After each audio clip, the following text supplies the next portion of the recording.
정치 맞수다. 오늘은 호준석 국민의힘 대변인, 장경태 더불어민주당 최고위원과 함께하겠습니다. 어서 오세요. 안녕하세요. 안녕하세요. 반갑습니다. 네, 22대 국회 개원식도 못하고 있습니다. 야당이 대통령 탄핵 소추 청원 청문회를 하겠다는데 개원식에 대통령을 부를 수 없다는 게 국민의힘 입장이죠. 야당 법사위원들은 어제 전체회의에서 대통령 비서실장 이원석 검찰총장도 청문회 증인으로 채택하셨습니다. 관련해서 오늘 오전 여야 회의 발언부터 듣고 시작하겠습니다. 마약에 취한 듯 광란의 갑질 칼을 휘두르고 있습니다. 급기야 어제 법사위에서는 탄핵 청문회에 대통령 비서실장, 검찰총장 등에 대한 증인 채택을 야당 단독으로 의결해버렸습니다. 기어코 이재명 피고인 측의 변호사들이 위원으로 있는 법사위에 검찰 수사 최고 책임자인 검찰총장을 증인으로 불러세워 이재명 방탄용 탄핵쇼를 이어가겠다고 하고 있습니다. 지난 2년 내내 대통령은 거부권과 시행령 통치를 남발했습니다. 입법권에 대한 폭력이자 주권 재민을 명시한 헌법 정신을 파괴하는 시도나 마찬가지입니다. 더구나 난파하는 국정을 바로잡아야 할 국민의힘 역시 대통령 부부의 방탄을 위해 명분 없는 정치 파업에만 정신이 팔렸습니다. 의원님은 어제 법사위 참석하셨죠? 네. 증인 채택, 지금 이원석 검찰총장, 대통령 비서실장 필요하다고 보시는 겁니까? 지금 네. 여러 가지 대통령 탄핵 관련된 네. 안건이 국민청원을 통해서 들어왔고요. 국민청원 청문회 절차대로 저희는 이 국회는 국민청원에 맞게 여러 가지 심사 검토할 의무가 있습니다. 그렇기 때문에 여러 탄핵 사유로 이 청원해 주신 내용 중에 뭐 특히나 김건희 여사 관련된 명품백 그리고 도이치모터스 주가 조작 등이 있는데요. 이에 대해서 지금 김건희 여사 소환하겠다라고 몇 차례 이야기했던 검찰총장의 말이 왜 지켜지지 않는지, 검찰총장 위에 또 누군가 윗선에 또 개입이 있는 것이 아닌지 당연히 제가 따져 물을 수밖에 없고요. 대통령 비서실장에게도 당연히 지금 이 2022년 지금 9월에 받았던 것 아니겠습니까? 그런데 지금 이 반환용 창고가 있다 했다가 대통령 기록물이 있다 했다가 또 그 유모 행정관이 검찰의 이 조사 과정에 수사 과정에서 지금 뭐 반환해달라고 했었다. 그러니까 돌려주라고 했다. 김건희 여사는 뭐 깜빡했다. 본인이 깜빡해서 이렇게 지금 이 사실상 한동훈 당대표 후보와 김건희 여사마저도 지금 이렇게 진실공방까지 하고 있는 거잖아요. 그러니까 깜빡했다고 하기에는 너무나 크게 번진 사안이기 때문에 이런 걸 다 과연 대통령 비서실에서의 입장이 공식적 입장이 무엇인지 그동안 비서실은 계속 지속적으로 대통령 기록물이라고 주장을 해왔거든요. 그러면 대통령 기록물을 여사가 행정관에게 돌려주라고 지시하면 그게 가능한 일입니까? 그런 걸 말이 안 물어야 되거든요. 된다라고 그러니까 지금 보시는 하나도 거예요? 말이 안 되는 권익의 입장도 다르고 대통령실의 입장도 다르고 지금 그 행정관 입장도 다 다릅니다. 그렇기 때문에 어찌됐건 저희가 그 부분은 이 여러 청문회 과정에서 검찰이 단 한 차례도 소환하지 못하는 김건희 여사를 국회가 출석 요구하겠다라는 것입니다. 어제 추가 증인 채택은 국민의힘 법사위원들이 퇴장한 다음에 이루어졌어요. 지금 국민의힘에서는 이거 원천 무효다, 위헌이다 이렇게 보시는 거잖아요. 네, 그렇습니다. 대통령이 잘못하는 것이 있으면 비판받고 질책받아야죠. 그리고 그런 제도들이 민주적으로 다 마련이 돼 있습니다. 그래서 지난 총선 때 국민들께서 또 심판을 하신 것이고요. 그리고 도이치모터스 주가 조작 사건, 디오백 사건 모두 검찰이 수사를 하고 있습니다. 이런 제도를 통해서 풀어야 되는 것입니다. 그렇지만 탄핵은 헌법 65조에 직무 수행에 있어서 헌법과 법률에 위반이 있을 때 하게 되는 겁니다. 그런데 지금 민주당은 탄핵 열차를 타고 열심히 질주를 이미 시작을 한 것 아닙니까? 그런데 그것이 이재명 전 대표의 사법 리스크 때문에 어떻게든 대선을 앞당기기 위해서라는 합리적인 의심을 많은 국민들께서 하고 계십니다. 그런데 이번 그 탄핵 청문회라는 것도 5가지 사유가 있는데 그중에 과연 직무 수행에 있어서 헌법과 법률을 위반한 것이 어떤 것인지 요건이 맞는 게 없다. 한 개도 없죠. 도이치모터 주가 조작 사건은 대통령 부부가 결혼도 하기 전에 사건이고요. 뭐 심지어는 후쿠시마 오염수 방류, 대북 확성기 이런 문제들까지 있지 않습니까? 그러니까 이런 사유로 탄핵을 한다면요. 앞으로 대통령의 임기가 사실 필요 없는 거죠. 그냥 1년, 2년 하고서 언제든지 또 바꿀 수 있는 겁니다. 국회에서 계속 이렇게 청문회도 하고 이럴 수가 있다. 그러니까 그 사실 대선이 필요 없고 이러면 총선만 하면 되는 거죠. 총선 과반수만 얻으면 대통령 언제든지 바꾸고 헌정이 중단되는 것이지 않습니까? 그러니까 헌법에 어긋나는 일은 하면 안 되는 겁니다. 이 청문회가 바로 그렇습니다. 헌법 26조 1항에 네. 모든 국민은 국가기관에 청원할 권리를 가진다라고 되어 있고요. 2항에 국가는 국민의 청원에 답해야 한다고 규정하고 있습니다. 국민의 청원은 네. 모든 국가의 기관에 대한 국민으로서의 기본권으로 명시하고 있고요. 네. 저희가 국민청원 이 여러 절차가 국회법상 청원 절차가 5만 명 이상이 되면 해당 상임위에서 심사 검토하게 되어 있습니다. 그리고 18개 상임위 모두 청원 소위가 있어서 네. 항상 청원 소위에서 실제 심사하게 되어 있습니다. 그런데 지금 방금 말씀하셨듯이 뭐 부합하는지 안 하는지 그 여부를 지금까지 국회가 검토한 적이 없습니다. 그러니까 청문회를 통해서 그걸 짚어보겠다라는 말씀이신 거예요? 국민청원에 네. 대한 검증이 네. 하나도 안 돼 있고 심사 검토가 안 이루어졌는데 도대체 어디서 그게 검토됐는지 모르겠고요. 뭐 당 차원에서 하셨다면 그 당의 일방적 의견이기 때문에 네. 그러면 이 각 당이 속해 있는 국회 상임위에서 네. 국민청원의 이 사실관계 여부를 확인하면 될 것 같습니다. 네, 장경태 의원님은 네. 굉장히 합리적인 분으로 제가 존경하는 분인데 법조문에 명시되어 있는 것을 국회가 다시 검토할 수는 없는 거죠. 법조문 자체가 명확하게 되어 있고요. 청원법 6조에는 수사와 재판 중인 사항은 청원 대상이 아닌 것으로 또 명시가 되어 있습니다. 그런데 최상병 순직 사건 네. 그리고 디오백 사건 다 지금 수사 재판 중인 사안이지 않습니까? 네. 요건이 지금 된다 안 된다를 가지고 뭐 입장이 다르신 것 같습니다. 청원법 네. 6조 네. 여러 가지 5조와 6조를 얘기하시는데요. 이 청원에 대해서는 수사 중인 사항을 뭐 배제하도록 하는 조항이 있긴 합니다만 더 중요한 것은 국민청원 절차의 구제 절차에 대한 명시입니다. 그러니까 권리는 어떠한 법률로서 제한할 수 없고 어떠한 이 법적 절차를 보장하게 되어 있습니다. 헌법상 권리이기 때문에. 그러면 헌법상 권리에 명시되어 있지 않은 청원법 하위 법률에 의해서 제한하는 부분이기 때문에 오히려 국민의 기본권을 지키기 위한 헌법상의 권리를 국회법상 청원 절차에 의해서 저희가 실행하고 있는 거고요. 청원 절차는 어떤 안건이든지 가능합니다. 할 수 있다. 다만 지금 네. 자꾸 이제 국민의힘에서 주장하는 것은 탄핵소추 절차와 국민청원 절차 자꾸 헷갈리시거든요. 근데 탄핵소추 절차는 이 국회에서 네. 과반 의결해서 탄핵소추 안을 의결하는 이건 탄핵소추가 아니다. 발의하고 네. 의결을 3분의 네. 2의 정도수고요. 이 해당 상임위에서 검토하는 안은 이 국민청원에 청원에 대한 의한 이 청문회다. 사실관계 여부를 네. 밝히는 과정이기 네. 때문에 네. 과연 이 국민의 권리 행사에 대해서 어떻게 국가가 보장하고 그 권리를 보호해 나가고 관철시켜 나갈 건지에 대한 논쟁을 하면 좋은데 자꾸 이제 헌법 위반이다 하셔서 제가 뭐 헌법 26조까지 먼저 네. 지금 말씀을 드린 거고요. 네. 여러 가지 뭐 그 사안들은 또 해당 이 사실관계 여부가 부합하는지 안 하는지는 저희 법사위 청문회에서 네. 논의를 하고 부합 여부를 따져보면 될 것 같습니다. 그러니까 청문회 증인이 채택이 되니까 이원석 검찰총장이 직접 입장을 밝히셨어요. 뭐라고 하셨냐? 정치가 사법을 정쟁에 몰아넣는 것이다. 출석 여부에 대해서는 차차 생각해 보겠다. 이렇게 말씀을 하셨어요. 출석 가능성은 어떻게 보시고 다른 증인들의 출석은 어떻게 보세요? 이원석 검찰총장은 공무원 신분 아니겠습니까? 그러면 공무원은 국가기관의 부름에 의해서 출석 요구나 부름에 응해야 될 의무가 있습니다. 그렇기 때문에 본인이 선택적으로 응한다는 것 자체가 법을 지킬지 말지 본인이 고민해서 결정할 수 있는 건가요? 그건 아니고요. 또 한편으로는 이 검찰의 오만함이 전 드러나는 워딩이었다고 생각합니다. 검찰은 소속기관은 행정부의 소관입니다. 법무부 산하기관이고요.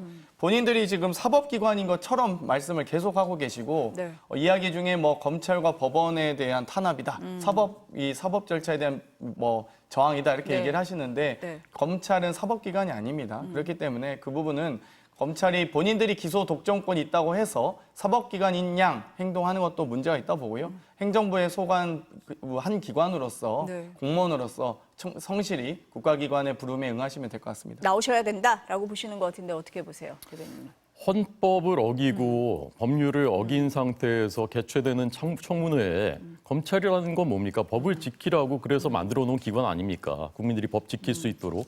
그런데 거기에 수장이 헌법과 법률에 위반되는 청문회에 출석하는 것 자체가 저는 그것도 위헌 위법이라고 생각하고요. 그리고 국회 증언감정법의 12조에 네. 정당한 사유 없이 출석하지 않으면 안 된다라고 돼 있습니다. 정당한 사유가 있습니다. 이것은 매우 정당한 이런 사유가 있는데도 불구하고 네. 출석하면은 저는 그것은 잘못이라 생각하고요. 그리고 오얏나무 아래서 가끔 고쳐매지 말라고 했는데 네. 민주당은 지금 이재명 대표께서 전 대표께서 수사받고 재판을 받고 계신데 여러 건의 혐의로 그런데 검찰 수사를 총지휘하는 검찰총장을 청문회장에 부른다. 국민들이 이거 협박이라고 생각하지 않으시겠습니까? 네. 그렇습니다. 그러니까 청문회 자체가 원천 무효이기 때문에 증인 출석의 의무조차 없는 거다 이렇게 보시는 것 같습니다. 근데 지금 민주당에서 이원석 검찰총장을 증인 채택한 건 아까 말씀하신 것처럼 김건희 여사 수사건하고 관련이 있어요. 그 가방 관련해서 명품백 관련해서 해명이 오락가락했다. 그 유 행정관이 돌려주라고 했는데 깜빡 잊었다. 이거에 대해서 지금 민주당에서는 공격을 하고 있잖아요. 어떻게 그러니까 보세요? 지금 예. 새롭게 나온 이야기죠. 그러니까 원래는 지금 대통령실의 공식적 입장은 대통령 기록물로 지정 여부를 판단해야 하고 또 반환용 창고가 또 있다고 했습니다. 네. 사실 대통령실도 저희가 그걸 확인해야 됩니다. 반환용 창고는 그동안 없었거든요. 그렇기 때문에 입장이 오락가락한 부분도 확인해야 되고요. 또 이 권익위에서도 네. 이 여러 청탁금지법 위반 사안에 대해서도 영부인은 공무원 신분이 아니기 때문에 상관없다라고 네. 했단 말이에요. 그러니까 네. 아니 어떻게 공무원의 부인이 그것도 고위공직자의 부인이 그것도 국가 통수권자인 최고 권력자의 부인이 공무원 신분이 아니라고 해서 그걸 청탁이 아니라고 볼 수 있겠습니까? 누가 봐도 뇌물이죠. 물론 뇌물죄는 공무원에 한해서 성립하기 때문에 네. 저희가 청탁금지 위반이다라고 주장은 하고 있지만 사실상 뇌물이라고 좀 봐야 된다고 봅니다. 그럼에도 불구하고 여러 가지 그 입장이 오락가락하다가 네. 지금 검찰 수사 과정에서 행정관이 돌려주라고 했었는데 내가 깜빡한 거다. 본인이 깜빡했는데 그리고 이삿짐 센터에 딸려 들어갔다고 주장했거든요. 이삿짐 센터에 딸려 들어가서 그 코바나 콘텐츠 사무실에 있다가 관저로 들어오면서 갔다. 예. 책은 버리셨잖아요. 책은 버렸는데 이삿짐을 구분을 다 해서 필요한 거 안 필요한 거 돈이 되는 거 안 되는 거 다 구분을 하신 걸로 보이는데 네. 책은 버리면서 명품백은 안 버렸다? 명품백은 못 돌려줬다? 이런 말 같지도 않은 소리를 저희가 듣고 싶지는 않은 거고요. 네. 어찌되건 그럼 유 행정관도 네. 검찰 수사 내용을 저희가 보도를 통해서 이야기 나오고 있기 때문에 네. 이 해당 청문회 참석하십시오. 저희가 뭐 원하시면 언제든 불러드릴 테니까요. 와서 네. 전 국민 앞에서 말씀을 하셔야 됩니다. 네. 지금 이재명 대표에 대한 사법 리스크 얘기를 하셨지만 사실상 검찰은 본인들이 수사하고 기소하고 이 정말 구속영장 청구하고 압수수색 영장 청구하고 검찰의 포털에 다 세울 거 다 세우지 않습니까? 저희는 기껏 정말 이 국민들 앞에 질문할 수 있는 기회 하나 요청하기 위해서 출석 요구를 한 거고요. 본인처럼 저희는 검찰처럼 압수수색 권한이나 구속영장의 권한이 없습니다. 정말 뭐 기소 권한도 없지 않습니까? 그러니까 좀 너무 이 자리에서라도 나와서 말씀을 하셔라. 너무 네. 겁내지 마시고 네. 국회 오는 게 그렇게 네. 두렵습니까? 저는 겁쟁이로 몰락하는 검찰총장의 모습 정말 김건희 여사 앞에만 서면 이렇게 무슨 동네 정말 가게도 아니고 이게 대검찰청 아닙니까? 정말 좀 자존심이나 명예는 좀 네. 지켰으면 좋겠습니다. 지금 이제 김건희 여사 명품백에 대해서 얘기가 나오고 있는데 해명이 오락가락한다라는 게 야당의 공격이에요. 뭐 꼬리 자르기다. 또 대통령 기록물에 대해서 말이 바뀌었다. 포장을 풀었냐 안 풀었냐 막 이런 얘기까지 나와요. 어떻습니까? 네, 우선 앞서 말씀하신 이제 뇌물이라고 규정하셨는데 뇌물은 대가성과 직무 관련성이 있어야 성립하는 것인데 이것을 뇌물이라고 단정하신 것은 매우 적절치 않은 정확치 않은 표현이다라고 이제 말씀드리겠고요. 이 전반적인 과정에 대해서는 네. 적절치 못한 면이 있었고 국민들이 아쉬워하고 걱정하실 부분이 있었다라는 걸 저희들이 다 인정한 네. 대통령께서도 그 사과 부분에 대해서는 사과를 하시지 하셨습니까? 않았습니까? 네. 그리고 이제 그 진술이 이제 바뀌었다라는 것들은 그런 부분은 예컨대 이제 행정관한테 돌려주라고 시켰다라는 것은 검찰에서 그런 조사에서 그런 말을 나왔다. 했다는 것이 이제 한 줄 나온 겁니다. 예. 그리고 어제는 김건희 여사의 변호인이 그 부분을 좀 더 상세하게 설명을 그렇죠. 한 거거든요. 예, 예. 그게 나중에 기분 나쁘지 않게 기회가 되면 돌려드리라고 미국 했다. 왔다 갔다 하니까 한국에 있을 때 돌려드리라고 한 것이다라고 이제 설명하면 그것이 네. 말이 바뀌었다고 하는 것은 제가 보기엔 제 판단에는 좀 어폐가 있는 것 같고요. 대통령 기록물이다라고 얘기한 것은 저도 당시 기록에 다시 한번 복기해 봤는데 네. 그건 대통령실이 공식적으로 그렇게 밝혔던 건 아니더라고요. 어느 대통령실 관계자가 말한 게 기사화됐었던 것입니다. 어쨌건 그런 자체가 네. 혼선을 드린 것에 대해서는 이것은 이제 좀 유감스럽다, 네, 네. 잘못한 것이다라고 네. 이제 전 생각을 하고요. 네. 그럼에도 불구하고 검찰총장이 네. 여사 눈치 보고 있지 않습니다. 수사한다는 의지가 분명하지 않습니까? 그리고 조사하는 방식도 조율하고 있다고 하지 않습니까? 네. 이원석 검찰총장이 윤 대통령 상명하복 그런 관계 아닌 것 같고요. 제가 보기에 조사할 거다? 제대로 수사할 할 거다? 거니까 너무 염려하지 네. 마십시오. 지금 말씀하신 것처럼 이제 검찰이 디올백 제출을 요구하는 공문을 보냈다. 이런 기사가 이제 나오고 있습니다. 그럼 김건희 여사에 대한 조사 필요하다고 보세요? 지금 국민의힘 당대표 후보 내부는 다 필요하다라는 입장을 오늘 아침 토론회에서 밝혔더라고요. 어떻게 네. 보세요? 예, 조사해야죠. 국민들께 이제 국민들의 알 권리를 충족시켜야 드려야 되는 거고요. 계속 네. 의구심을 가지시도록 놔둬서는 안 된다고 된다. 생각하고요. 네. 그러려면 조사를 해야 된다고 생각합니다. 그러나 이제 조사의 목적이 뭐냐? 망신 주고 또 대통령 탄핵으로 가는 그런 밑밥을 마련하는 그런 것이 돼서는 안 되지 않습니까? 또 예우도 갖춰야 되는 것이고요. 방식이나 시기는 좀 조율할 필요가 있다 이렇게 보시는 그렇습니다. 거예요? 과거에 네. 문재인 전 대통령께서는 감사원에서 서해 공무원 피격 사건 같은 중대한 사안에 대해서도 감사 서면 조사조차도 대단히 무리한 짓이다라고 하면서 이제 거부하셨습니다. 과거에 조국 전 장관은 비공개 소환 조사를 한 적이 있었고요. 과거에 학위 학력 자녀 입시 문제에 대해서 그래서 반드시 포토라인에 세워서 망신을 주겠다라는 것을 목적으로 해서는 안 된다라고 생각합니다. 조사는 필요하지만 시기나 방식에 대해서는 좀 조율과 검토가 필요하다라는 입장이신 것 같아요. 어떠세요? 예를 네. 아무리 김건희 정권이어도 그렇지 대통령하고 김건희 여사를 같이 동일시하는지 모르겠습니다. 여러 가지 감사원의 조사 과정도 사실 감사원에서도 이 출석 대면 조사를 원하진 않았습니다. 그렇기 네. 때문에 서면 조사 진행했던 거고요.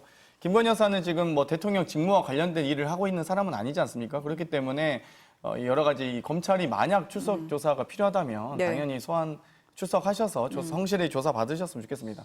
계속 이 오락가락에 대해서 사실 기존의 입장들이 대부분 다 대통령 기록물로 기록돼서 보관 관리하고 있다라고 주장해 왔기 때문입니다. 그러면 2022년 9월에 받았고 지금 거의 이제 2년이 다 돼가고 있습니다. 이 영상이 공개된 건 작년 11월인데요. 네. 그럼 영상이 공개된 지도 거의 이제 6개월이 네. 8개월 이상 이렇게 지나고 있죠. 그렇기 때문에 그럼 그 기간 동안 반년이 넘는 기간 동안 뭐 했는지 사실 이 공직자윤리법이나 청탁금지법에는 네. 이 물건을 수령한 것으로 인지한 즉시 신고해야 반환해야 된다? 되게 돼 있습니다. 그러면 앞으로 이제 모든 공직자가 뇌물을 받았는데 영상이 뜨기 전까지 8개월이든 2년이든 갖고 있다가 걸리면 문제될 것 같으니까 돌려주면 포장지 안 뜯으면 그거 다 무죄입니까? 그러니까 이런 것들이 다 문제인 거죠. 아니 권익위에서도 마저도 대통령 직무와 관련이 있다면 대통령 기록물이 되므로 청탁금지법상 신고 대상이 아니라는 의결까지 했습니다. 그러니까 국가기관이 권익위가 뇌물을 받아도 된다는 걸로 사실상 청탁을 받아도 된다는 걸로 의결한 거거든요. 그러니까 정말 우리나라가 아무리 망해도 그렇지 이렇게까지 국가 시스템이 무너져서는 안 된다고 생각하고요. 최소한 그래도 이 22대 총선 민심을 윤석열 정권과 국민의힘이 그러니까 존중이라도 하신다면 국회에서 최소한 출석하셔서 성실하게 국민들의 질문 앞에 답할 수 있는 기회만큼은 국민들의 알 권리만큼은 보장해 주셔야 된다고 생각합니다. 네. 네. 자꾸 이제 뇌물이다, 나라 망했다 이런 표현까지 쓰시지 마시고요. 그리고 국회 이미 네. 지난번에 네. 운영위에서 대통령실 다 출석시켜서 관계자들이 나와서 정지석 실장 말씀을 다 나와서 생중계까지 네. 되는 동안에 다 네. 물어보시지 않았습니까? 네, 그렇습니다. 네. 근데 정진석 실장님의 입장과 또 달라졌습니다. 또 달라졌으니까 그 부분을 물어봐야 정진석 된다는 게 그때는 깜빡했다. 행정관이 깜빡해서 아직 못 돌려줬다. 대통령 기록물인지 판단하지 않았다는 반환령 말씀. 창고에 있는 네. 것으로 네. 알고 있습니다. 네. 그러니까 네. 정진석 비서실장도 네. 상당히 빠져나갈 수 있는 걸 많이 만드셨고요. 그리고 사실 이 청문회나 물론 이제 증감법 적용이 되는 청문회나 국정조사와 달리 해당 이 현안 질의 때는 긴급 현안 질의 때는 사실 위증의 처벌이 되지 않습니다. 그래서 사실 거짓말해도 저희가 할 수 있는 방법은 없거든요. 그러니까 국민들이 판단하신 거죠. 그러니까 나와서 일단 설명을 하시라. 네, 청문회는 이제 이 증인 및 간정 네, 등에 네. 관한 법률이 적용되기 때문에 네, 저희가 네. 최소한 거짓말은 안 하겠지라는 정도의 신뢰인 거지. 네.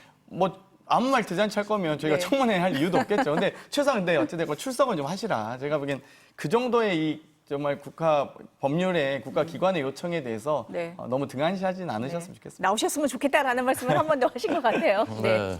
근데 많은 국민들께서 네.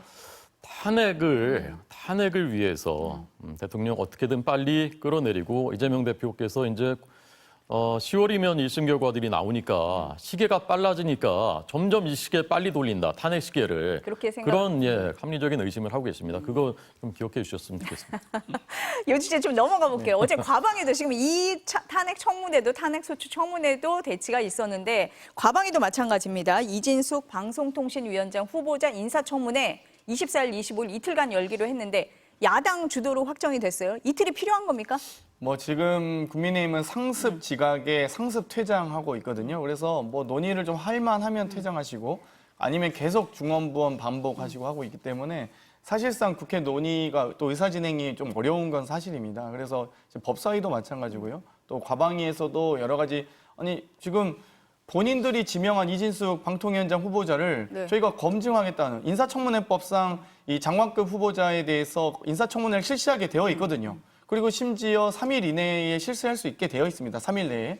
그러면 저희가 3일까지 하겠다는 것도 아니고 이틀 하겠다는 건데 그 그것도 싫다는 거잖아요. 그러니까 지금 저희가 지명한 장관 후보자를 인정하겠다는 것도 아니고 본인들이 지금 국회에서 인사검증 해주십시오. 규정 안에 있는 3일 이내에서 하는 거다. 예, 네. 인사청문회법상 있는 권한을 활용해서 또 본인들이 지명한 후보자를 저희가 충분히 검토해 드리겠다라는 네. 건데 그리고 인사청문회 결과 보고서 채택 안 돼도 임명 강행하시잖아요. 지금 역대 최다입니다. 지금 이 이명박 박근혜 정권 때도 이렇게까지는 안 했거든요. 거부권도 물론 이명박 대통령, 박근혜 대통령도 사실 뭐 대통령 예우가 지금 박탈됐기 때문에 제가 쓰면 안 됩니다만 뭐 지금은 쓰겠습니다. 그때도 거부권을 뭐 0번 아니면 안 쓰시거나 한 2번 정도 쓰거든요. 지금 15번 썼습니다. 장관 인사청문회 결과보고서 채택 안 됐는데 지금 임명 강행한 거 보통 10에서 15% 넘지 않았습니다. 근데 지금 35% 넘어가고 있거든요. 지금 이러다가는 인사청문회 보고 결과보고서 아무도 채택 안 해도 그냥 임명하겠다, 모르쇠로 하실 것 같아서 좀 걱정은 되는데 임명을 강행하실 때 강행하시더라도 철저히 국민들께서 검증을 충분히 보실 수 있는 기회만큼은 네. 저희가 이틀 하겠다는 게 네.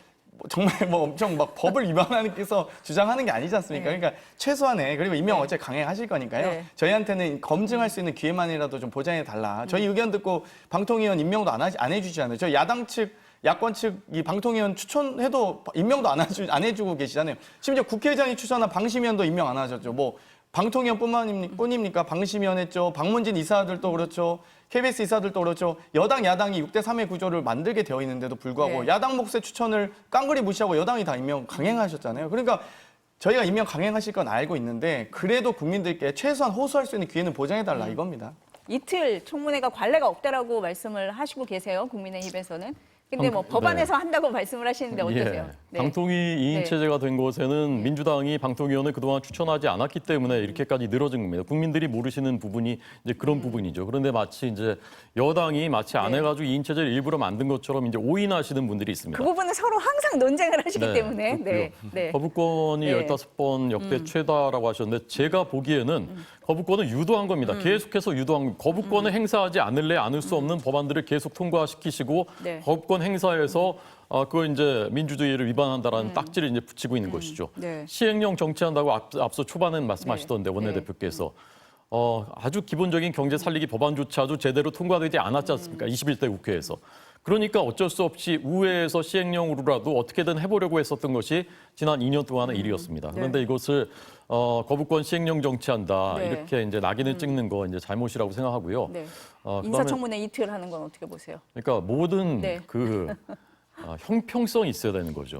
형평성에 벗어나면 갑자기 우리가 해왔던 원칙과 관례가 있는데 장관급에 대해서는 하루 하는 게 관례였는데. 그렇습니다. 네. 총리한테 이틀 하고 네. 총리 후보 이틀 하고 장관급은 하루 하는 게 늘 해왔던 일인데 어느 날 갑자기 장경태 의원님하고 저하고 오늘 출연하기 위해서 똑같이 오는데 야 호준성 너는 더 1시간 전에 일찍 와.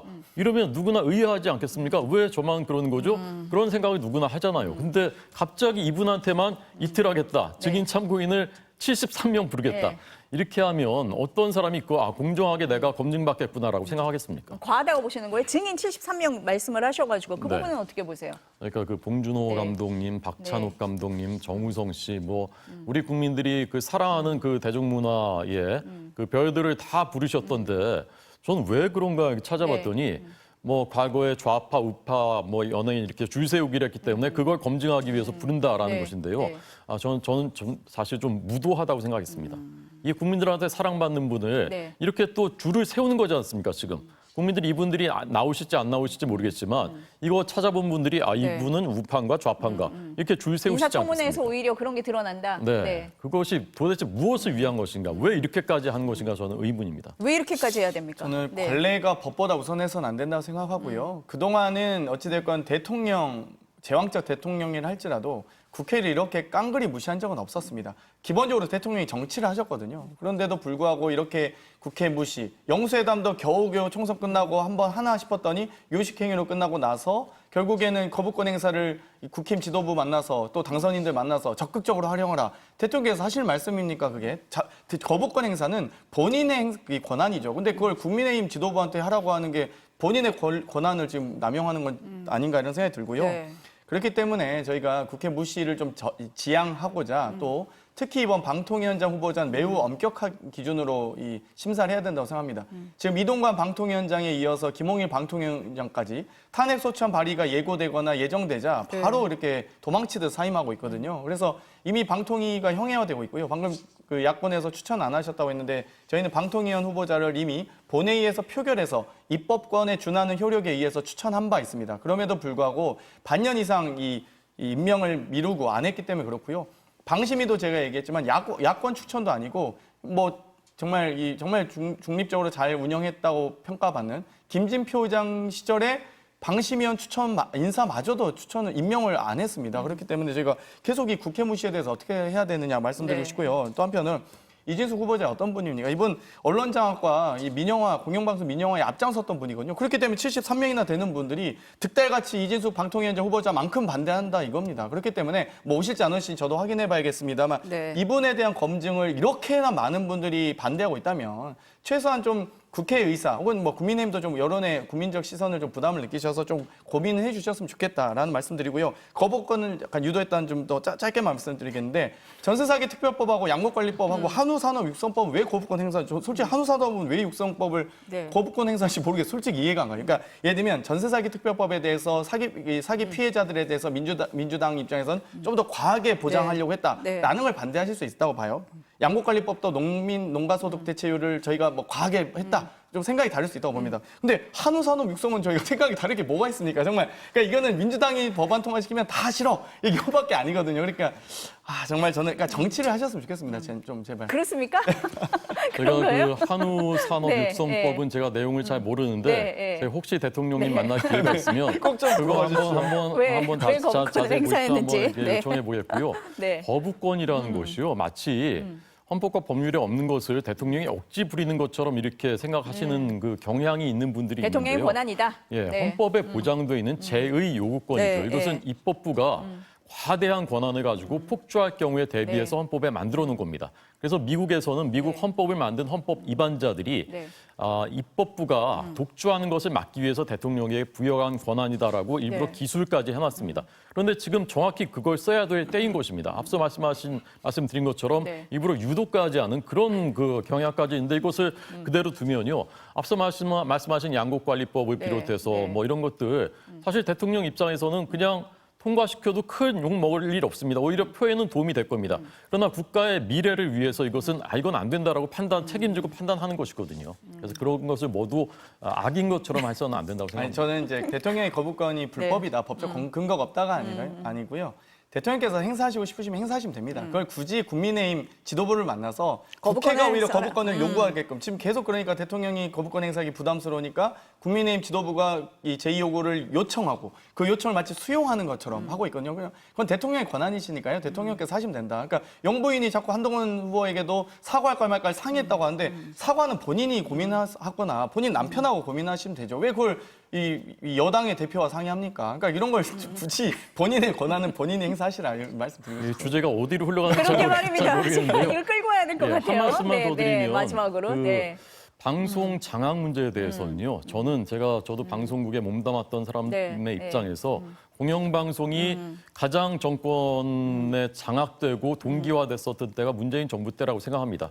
그리고 그 당시에 지금과 똑같은 법안이 국회에 있었지만 네. 그 당시에는 민주당이 다수당이었음에도 불구하고 그 법을 입법하지 않았습니다. 왜냐하면 이미 장악돼 있었기 때문이죠. 그런데 정부가 바뀌니까 네. 이제는 본인들이 그 공영방송을 영구 장악하기 위해서 그 입법을 지금 하시는 것이지 않습니까? 거기에 걸림돌이 되니까 방통위원장 헌법과 법률 중대한 위반하지 않았는데 다 탄핵시키겠다고 하니까 고육지책으로 새로운 방통위원장 후보자 또 지명한 거고요. 그러니까 청문회를 이틀하고 네. 73명 부르겠다고 하시는 거 아닙니까? 어쨌든 인사청문회에서 그럼 철저히 검증을 하시고 한번 지켜보시기 바라겠습니다. 알겠습니다. 주제를 조금 넘어가야 될 것 같아요. 이 주제 너무 많이 얘기해가지고요. 국민의힘 전당대회 얘기 좀 해도 될까요?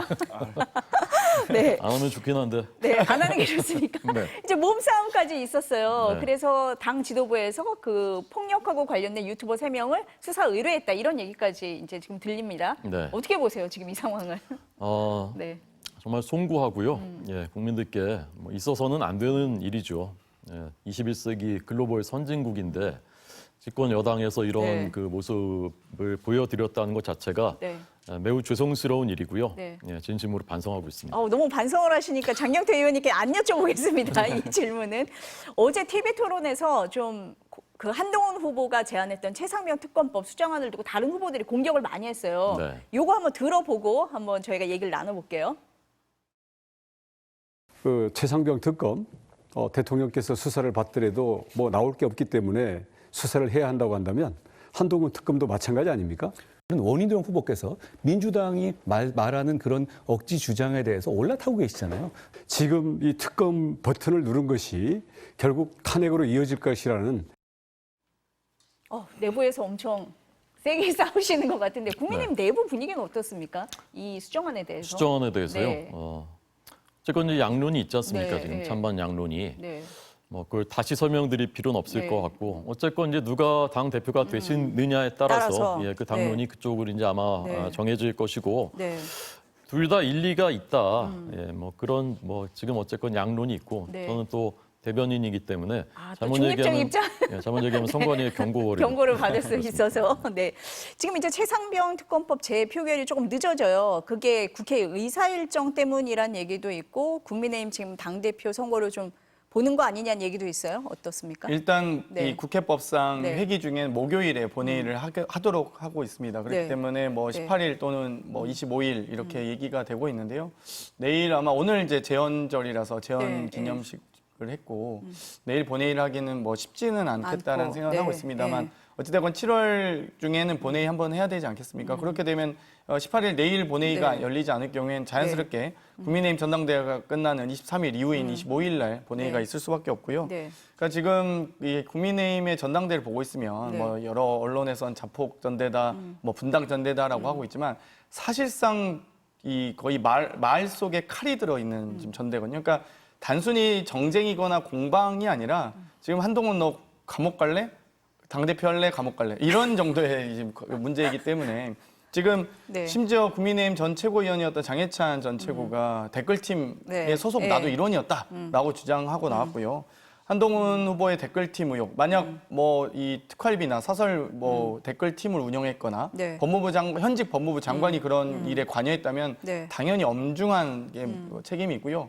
또 오늘 아침에 또 큰 폭로가 있었습니다. 한동훈 후보가 나경원 후보님 그때 이 여러 패트 과정에서 폭력 패트로 패스트트랙 할 때. 인한 네. 수사 받을 예, 때 예. 불기소 청탁하셨잖아요. 이렇게 워딩이 나왔거든요. 이거는 아마도 나경원 의원 그 당시 원내대표로서 열심히 막 빠루도 들고 막 하셨었는데 그 동료 의원들 다 지금 경찰 수사받고 있는데 본인 혼자 살려달라고 한 거거든요. 그래서 제가 보기에는 뭐 전대에서 떨어져라고 한 얘기 같지는 않고 네. 또 뭐 그 결과는 제가 네. 지지율의 등락에는 관계가 없는 것 같습니다만 네. 오히려 이거는 전대 이후에 모두 지금 수사 선상에 올라갈 수밖에 없는 사안이다라고 네. 보고요. 지금 한동훈 후보가 한번 공격받았고 또 한동훈 후보가 한번 또 되치기하는 지금 상황이기 때문에 네. 아마도 저는 제가 보기엔 저 네 분의 윤상현 후보를 제외하고는 세 분의 후보는 모두가 다 지금 수사 선상에 올라가야 되지 않을까 이런 생각이 듭니다. 지금 오늘 아침 토론에도 지금 장경태 의원님이 말씀하신 그 얘기가 나왔어요. 민주당이 한 후보 댓글팀 특검을 하겠다고 하니까 준비해라. 뭐 이런 얘기도 하고 사법 리스크가 있으면 당대표로서 임무 수행이 힘들다. 막 이런 얘기까지 나와요. 그래서 자폭 얘기가 지금 나오고 전당대회 끝난 이후를 걱정하는 것 같거든요. 어떻습니까? 네. 전당대회 결과가 나오면 다시 하나가 될 거라고 저는 하나가 생각합니다. 될 거다. 그리고 네. 사법 리스크 네. 너무 걱정하실 필요는 저는 지금 없습니다. 이게 당내 경선에서 나오는 얘기다 이렇게 보시는 거예요? 네, 네. 야당에서는 네. 이제 네. 그 본인들의 사법 리스크 먼저 걱정하시고요. 저희 거는 많이 걱정 안 하셔도 왜냐하면 댓글 네. 팀이라는 말 네. 자체가 네. 5인을 불러오는데요. 과거 국정원 댓글 사건은 국정원법 위반입니다. 국정원 직원들이 했기 때문에 그렇습니다. 공직선거법 위반입니다. 선거에 개입했기 때문에 그렇습니다. 과거의 드루킹 사건은요. 네. 그 매크로 킹크랩이라는 거 동원해가지고 무려 8,800만 개 댓글에 좋아요 추천을 조작한 겁니다. 그래서 여론에 영향을 미친 것이고요. 컴퓨터 업무 방해 네. 죄가 적용된 것입니다.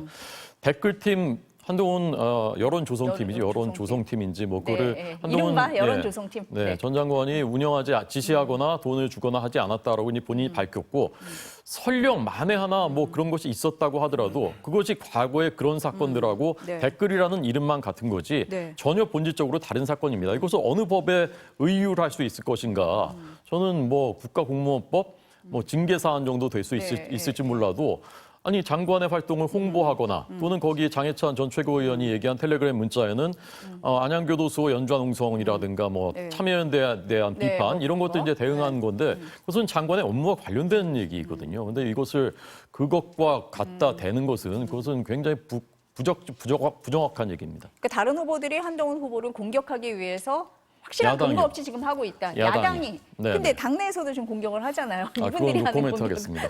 코멘트 하시겠습니까? 아니 사실 저희 댓글창 있는지 네. 저희는 몰랐죠. 네. 그 장해찬 전 최고가 얘기해서 알았는데 내가 가담했다 해서 뭐 아신 거예요? 참여연대뿐만 아니라 네, 어찌됐건 이 어떻게 운영되는지 좀 살펴봐야 된다고 봅니다. 네. 뭐 부디 장관 특활비가 들어갔거나 사설 네. 댓글팀이 운영되지 않았길 바라고요. 이 김경수 전 지사께서도 이 사실 인터넷 카페가 운영하는 것을 알았다는 주장만으로도 징역형을 살았거든요. 그렇기 때문에 이 업무방해에 대한 여론 조작에 대한 혐의는 매우 중요하고요. 또 네. 한동훈을 비례 10번 정도로 전국 선거에 누비게 해줘야 된다. 이런 건 당연히 선거 개입입니다. 그렇기 때문에 당내 경선도 공직선거법 준용하게 되어 있거든요. 그렇기 때문에 다 이것도 불법 사례가 발견이 되면 문제라고 말씀드리고 싶고요. 다시 좀 더 말씀드리면 드루킹 특검 야당이 추천했습니다. 만약 한동훈 특검, 김건희 특검도 야당이 추천하게 해주셔야죠. 지금까지 야당이 추천한 특검 많거든요. 그리고 수사 중인 사안이어도 다 수사했지 않습니까? 특검했습니다. 그게 제일 잘했던 검사가 바로 윤석열 검사, 한동훈 네, 검사거든요. 네. 그렇기 때문에 수사 중인데 뭐 특검이 안 된다, 뭐 야당만 추천하면 안 된다 이런 말씀을 좀 안 해주셨으면 좋겠습니다. 이미 다 선례가 장경태 있습니다. 의원님은 요 얘기하면서 굉장히 끌고 많이 가서 본인 하시고 싶은 얘기를 많이 하시는 것 네, 같아요. 항상 네. 이렇게 반박하시는 게 정해져 있으시니까요. 국민의힘 의원님들에 네. 대해서. 네. TV 토론에서 또 나왔던 얘기 중에 하나가 그 국민의힘 당대표 후보 4명 모두가 김건희 여사의 명품백 수수에 대해서 사과해야 된다 이렇게 말씀을 하세요. 어떻게 보십니까? 네, 대통령께서 네. 사과하시긴 했지만 네, 국민들께서 아마 본인이 당사자가 또 진솔하게 이렇게 말씀을 하시고 또 사과하면 국민들 마음이 저는 많이 풀리실 것이라고 생각하고요. 그런 측면에서. 예, 그렇게 네. 이렇게 네. 잘 일단락을 짓고 미래로 나아갈 필요가 있지 네. 않을까. 네. 그게 아마 대부분의 국민들의 생각일 거라고 생각합니다. 3명의 후보가 한동훈 후보를 이렇게 거세게 공격을 하는데 여론조사를 보면 지지율은 여전히 높은 것 같아요. 네. 왜 그렇다고 보십니까? 그건 이제 그냥 데이터만 놓고 제가 이제 분석하는 의미에서 네. 말씀드리자면 네. 저도 이제 지역에서 그 우리 주민들 네. 또 저희 당을 지지하시는 주민들 얘기를 이제 많이 듣거든요. 네. 대체로 이제 공통점은 네. 민주당이 정말 폭주하고 있다. 나라가 걱정된다. 그런데 거기에 그럼 누가 맞설 것인가? 그래도 제일 잘 싸우는 사람이 누구냐 그 생각을 이제 첫째 이제 하시는 것 같고요. 그다음에 대통령을 지지하고 애정을 갖고 있는 분들이 많습니다. 그런데 그분들 입장에서는 네. 대통령이 때로는 잘못 갈 때가 있으면 누군가 좀 균형도 잡아주고 조금 견제도 하고 그럴 역할이 이 당정 안에 여권 안에 필요하지 않은가 그런 생각도 많이 하시는 것 같아요. 그런 두 가지 관점에서 아마 그 한동훈 지지가 네. 한동훈 후보 지지가 높은 것이 아닌가 예, 그렇게 저는 그러니까 대통령과의 갈등을 우려하는 시각보다는 오히려 그런 관계가 당을 더 잘 이끌어갈 수 있다 이렇게 보는 것 같은데요. 그러니까 네. 이른바 이제 수평적인 당정 관계 속에서 지난 2년의 결과가 네. 지난 네. 총선 때 국민들이 좋게 보지 않으셨다고 그것을 이제 그 평가하셨다 총선에서 네. 평가하셨다고 저는 네. 이제 생각하고 그렇게 보시는 국민들이 많은 것 같다. 아. 지지율이 왜 계속 우위를 달린다고 보세요? 네. 뭐 어찌됐건 지금 네. 처음 이제 선거는 결국 구도 후보 이슈 순으로 가는데요. 네. 결국 구도는 한동훈 대 비한동훈으로 결정돼서 치러졌던 선거 네. 같고요. 네. 여러 가지 이제 김건희 여사와의 이 소위 문자 익심 논란 이것도 사실상 한동훈 후보에게 불리한 이슈긴 했죠. 둘밖에 모르는데 두 분의 핸드폰이 압수수색되지도 않았는데 어떻게 나오겠습니까? 네. 둘 중에 한 네. 분이 불리하게 하지 않은 쪽에서 네. 제공했을 가능성이 네. 매우 높다고 네. 보고요. 네. 여러 가지 이 여론에 대해서 어찌됐건 이 한동훈 후보가 어찌됐건 뭐 이 야당과도 싸울 수 있고 또 대통령에게도 고든말을 할 수 있고 네, 네. 어찌됐건 김건희 여사와도 일정한 긴장 관계가 있다라고 국민의힘 지지층이 판단하고 계신 게 아닌가. 네. 김건희가 그 국민의힘 지지층은 김건희 여사에 대한 지지가 아닙니다. 어쨌든 윤석열 대통령과 또 그걸 투영하는 이 네, 정치 네. 지도자들에 대한 지지거든요. 그렇기 때문에 그건 좀 구분했으면 좋겠다 싶고요. 네. 아까 윤석열 대통령 사과 얘기를 하셨는데 사과를 저는 안 했다고 생각합니다. 부인이 박절하지 못해서 받았다고 하셨는데 그러면 뇌물 거절한 사람들은 다 야박한 사람입니까? 그런 게 아니잖아요. 그러니까 저는 사과하시면 작년 표현이고 올해는 사과하셨죠. 네, 아니 올해 올해 네, 그때 올해 총선 전에 네, 하셨는데 네. 그 총선 전에 사과라고 국민들이 후회하셨죠. 우리 장 의원님은 사과를 안 받아들이신 저희는 것 같습니다. 그건 다 국민들이- 잊어버리시는 것 같아요, 일부러. 국민들이 사과라고 이해했으면 아마 그 총선 결과가 좀 더 나으셨을 겁니다. 맞아요. 총선 거다. 후회했다니까요. 총선 후회. 마지막으로 여쭤볼게요. 네. 그러면 이제 19일부터 당원 선거인단 투표 있는데 네. 당심하고 지금 나오는 여론조사는 다르다라는 게 다른 세 후보의 주장입니다. 그렇습니까? 그거는 네. 열어봐야 알겠죠. 열어봐야 한다. 예. 네. 그런데 이제 2021년에는 그 당원하고 네. 그다음에 그 일반하고 여론조사하고 네. 달랐거든요. 네. 꽤나 결과가. 그때 이제 당원이 그것 때문에 33만 그렇습니다. 명이었고요. 네, 네. 지금은 84만 명으로 그렇죠. 많이 늘었습니다. 네, 네. 그래서 네. 과연 그때와 그런 그 비슷한 그 양상이 나타날지 아니면 네. 이번에는 크게 다르지 않을지 그건 이제 열어봐야 알 것 같습니다. 네. 어떻게 좀 전망하세요? 뭐 저는 비슷하다 네, 봅니다. 비슷하다? 결국 여론조사에 네, 응답하는 분들이 이 어찌되건 더불어민주당을 지지하는 사람 분들은 이제 배제하고 그렇죠. 중도나 예, 예, 예. 그러니까 지지 정당이 없거나 국민의힘 지지층이기 때문에 국민의힘을 지지하거나 우호적인 당원과 지지자들 같은 경우는 한동훈 네. 후보에 대한 지지세가 확연한 거는 네. 뭐 맞는 것 같습니다. 왜냐하면 뭐 다른 분들을 제가 평가 어려우실 것 같아서 제가 하면 예를 들면 한동훈 후보가 어찌되었건 야당과의 투쟁을 열심히 했죠. 근데 원희룡 장관은 뭐 하셨습니까? 국토부 장관 하시다가 갑자기 사퇴하시고 막 나가시고 뭐 도망간다는 느낌을 받았거나 오늘 나경원 의원 같은 경우도 뭐 이 동작 의뢰에서 승리하긴 했지만 이렇다 할 성과가 없습니다. 뭐 이 패스트트랙 이 수사도 성실하게 안 받으신 것 같은데요. 어찌되었건 아마 국민의힘 지지층들이 아마 열심히 또 야당과의 싸움 그리고 이 대통령실과의 수평적 당정 관계를 원하시기 때문에 한동훈 후보를 지지하지 지지하는 않을까 거. 싶어요. 네. 네, 다른 후보들을 네. 위해서 제가 짧게 말씀드리자면 마지막으로 짧게. 원희룡 네, 후보는 네. 대장동 네. 일타 강사로 네. 열심히 하셨죠. 네. 그리고 나경원 후보는 아까 말씀하신 대로 빠루도 들고 네, 다 했지 열심히 않습니까? 하셨고, 원내대표 다 하실 열심히 때. 하셨습니다. 네. 윤상현 후보님도 윤상희 의원님도 한마디 해주시죠. 개혁 네. 혁신에 관해서 세미나 많이 하셨죠. 그렇죠. 예. 네. 감사합니다. 네, 저희가 국민의힘 전당대회 얘기만 했는데 민주당 전당대회도 관심 있게 지켜보시길 바라면서 오늘 말씀은 여기서 마치겠습니다. 감사합니다. 고맙습니다. 감사합니다.